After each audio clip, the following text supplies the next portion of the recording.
क्या आपने कभी सोचा कि हमारी हड्डियों से ये चटकने की आवाज़ें क्यों आती हैं?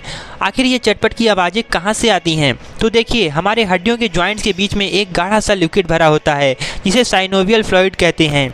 ये लिक्विड हमारे हड्डियों के मूवमेंट को स्मूथ बनाती है, उनके बीच में फ्लेक्सिबिलिटी बनाए रखती है और हड्डियों को टकराने से बचाती भी है।